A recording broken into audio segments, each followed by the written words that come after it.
Hello there, everyone. My name is Mohammed Zaid Qureshi, and so for my worship site report, I'm going to be doing the Islamic Association of North Texas, aka IANT Masjid.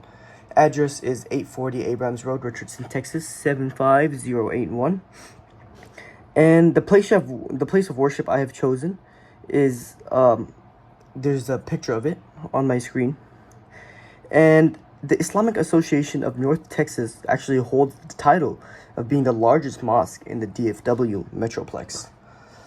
And one of the things I wanted to mention were they have a list of services they give out, which are IQA, which is their school, their private school, which focuses on building the principles from a young age of their religion.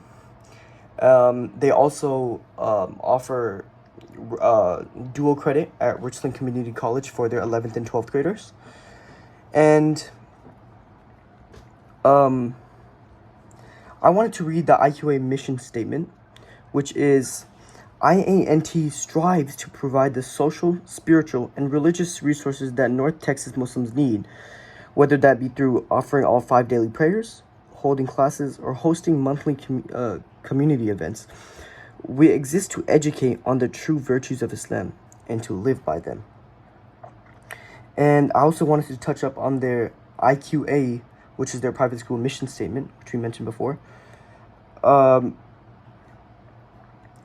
It is to, like I said, build principles from a young age. And it's taught by state accredited teachers, and to implement the teachings of Islam, the Quran and Sunnah, in their daily lives. And the IQA mission statement goes up as to develop the next generation of American Muslim scholars who possess an upright and noble character through the integrated training in religious and contemporary sciences, and who are capable of meeting the modern challenges of our diverse society through guidance, service, and leadership. So, now,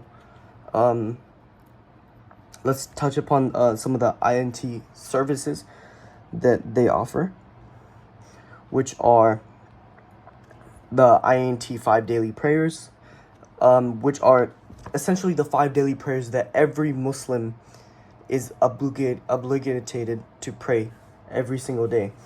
And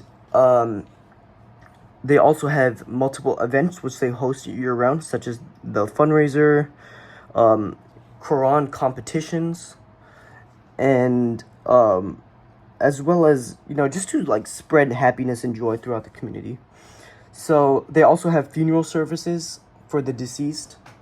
And I actually had the opportunity to go to one of these funeral services. And when I tell you there are hundreds of people, I mean it. I mean, there will be hundreds of people that will show up for just one person, their funeral. And it's really just mind-boggling, how tight the community is over there. They also have religious counseling for people going through, divorce, just anything in their daily lives, which they can actually talk with an imam. And they also have zakat distribution, which is basically where the Muslim community service has to pay 2.5% of their wealth every single year to the poor and needy people. And that really helps the community, for anyone that's going through financial struggles, anyone that's going through just anything in their daily lives. And they also have youth programs, which are actually led by the youth themselves. They have the YM groups. They have student council. They have multiple different youth services available. Next, I wanted to talk about the architecture of this masjid. So, I was actually astounded by this mosque layout and placement right away for a variety of reasons. I was really, just wowed by how well kept this building was, especially considering that its construction dates back to more than 50 years. it also astounds me that the building's architect understood exactly how he wanted everything set up from the beginning. The building's finishing touch is provided by the minaret, which is located in the back right of this picture on the bottom right.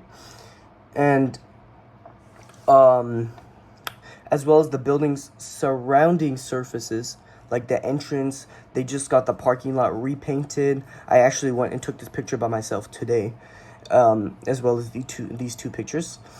And everything, just everything blends in perfectly. This picture is a little old. I think the carpets are now blue. And you can see that the dome is actually over here with a big chandelier in the middle. And then they have the dome on top of the mission, which symbolizes, a mosque. And also the minaret in the back. And just the entrance, as you can see, these are also shaped in the form of a dome, which symbolizes a mosque. And as you can see, when I went inside, I was actually astounded by the inside, like how the glass marbling on the floors, there's a black star right here, which is very architecturally just wow. And then there's the black marbling, and then there's benches, and then in the middle they have this. They also have another little architecture design over here, and they have some calligraphy going on, and they have an upstairs, and they actually have, I think, calligraphy on the carpets. It's a little blurry in this picture, but upstairs. And upstairs is also where the IQA private school is. Going on from the architecture, we have the religious tradition, which is Sunni Muslims, the idea of Sikhism, which is split up, but the same fundamentals at the bottom. So their religious tradition is basically, if you've dug into Islam a little, there's Sunni Muslims, there's Shia Muslims, but in the end, they're all one. When it comes to their religious traditions, the community identify themselves as Sunni, but they're actually very welcoming. And the whole idea of Sunni and Shia are different labels put on each other, and because of the minor differences in beliefs, however, the ground rules and the beliefs remain the same, such as their belief in the 5 pillars of Islam and the 6 pillars of Iman, and so on. And Muslims may be split up by some tiny differences, but in the end, their fundamentals are the same, and they're one, as they say it in Arabic, jama'ah, which means community. This is actually a picture of me, which I took today. And so I felt very inclusive at INT Mission. I felt at home, very, very peaceful. I mean, it was something like people were greeting me left and right. Upon my visit this week, I have to say that when I went in the building, people were very welcoming, right? And I actually got to hear the call of the adhan, which I got to sit down and listen to, which was very beautiful.